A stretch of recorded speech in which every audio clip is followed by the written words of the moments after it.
Good morning बच्चों। कल हमने फ्लाइंग टुगेदर स्टोरी के तीसरा पेज पढ़ा, आज हम लास्ट पेज पढ़ेंगे। इस ट्री के ऊपर हंटर ने नेट फैला दिया था और उस नेट में वो जो गीज थे वो फंस गए थे। अब देखो आगे स्टोरी में ऐसा कैसे क्या होगा कि ये बच के निकल जाएंगे।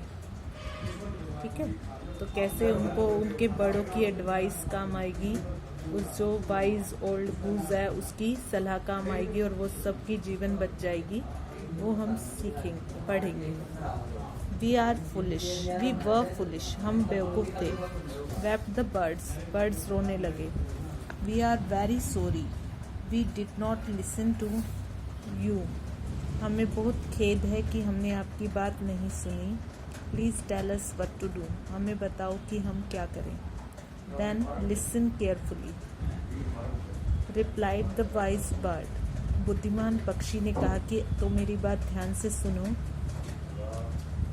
When the hunter comes you must all pretend to be dead.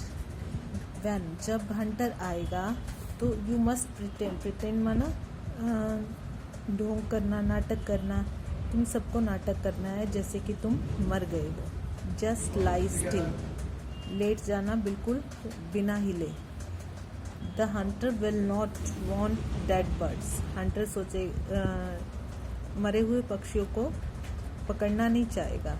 He will throw us to the ground, वो हम सबको ज़मीन पर, ग्राउंड माना ज़मीन पर, थ्रो माना फेंक देगा। It will then be easy for him to climb down, collect the dead birds and take them home. तब उसके लिए ये इजी होगा, आसान होगा नीचे उतरना, क्योंकि बर्ड्स लेके उतरेगा तो उसको उतरने में मुश्किल होगी, तो वो फेंक देगा और फिर आराम से खुद उतर जाएगा। कलेक्ट द डेड बर्ड्स, और मरे हुए पक्षियों को इकट्ठा कर लेगा नीचे उतर के, एंड टेक देम होम, और उनको घर ले जाएगा। When the last of us has been thrown down, जब हमारे में से आखिरी नीचे गिर जाएगा, we must quickly get up and fly away, हम सभी को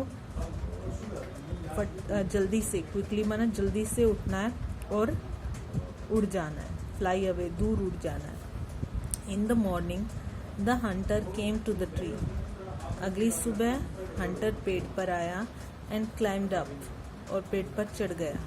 He looked at the geese in the nest, उसने जो बतखें थी, जंगली बतखें थी, उनको जाल में देखा।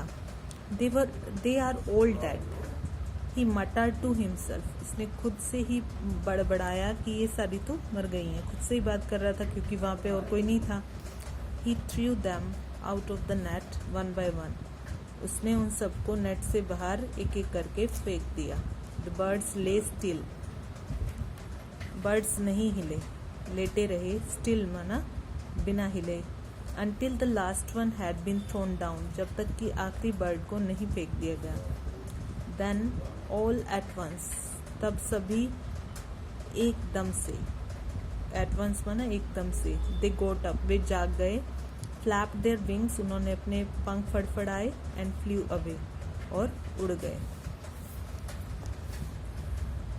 The hunter was taken by surprise, hunter बिल्कुल हैरान हो गया।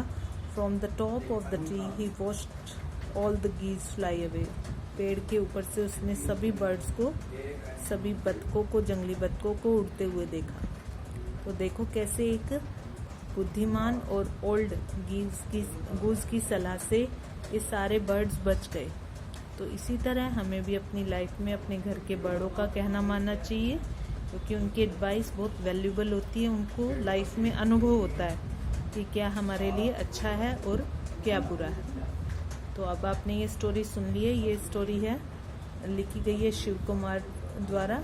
ये पंचतंत्र की एक कहानियों में से है, अ वाइज ओल्ड बर्ड। वहाँ पे इस कहानी का नाम है अ वाइज ओल्ड बर्ड, और यहाँ पे इस कहानी का नाम है फ्लाइंग टुगेदर। तो अब मैं आपसे कुछ प्रश्न पूछूंगी कि ये स्टोरी किनकी है, गीज की, और उनके लिए जो मुसीबत बनने वाली थी, एक स्मॉल सी क्या थी, वो क्रीपर थी। तो what did the old goose want with the creeper? Creeper के साथ वो क्या करना चाहता था? कि वो उसको डिस्ट्रॉय करना चाहता था, उसको नष्ट करना चाहता था। तो क्या उन्होंने क्रीपर को डिस्ट्रॉय किया? नहीं किया। तो क्रीपर को डिस्ट्रॉय ना करने की वजह से क्या हुआ?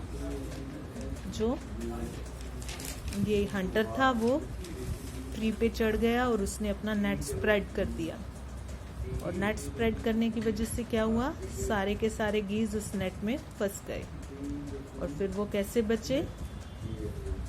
जो ओल्ड बर्ड था उसने उनको सजेस्ट किया कि उन सबको बेजान होके बिना हिले बैठ जाना चाहिए, ताकि हंटर समझे कि वो सब मर गए हैं। तो उसने सभी बर्ड्स ने ऐसा ही किया, और हंटर ने उन्हें सबको नीचे फेंक दिया, और जब उसने उनको नीचे फेंका सबके सब नीचे आ गए, तो वह उड़ गए। They fly. ओके, अब इस लेसन को खुद से भी सबके पास बुक है, इसको पढ़ें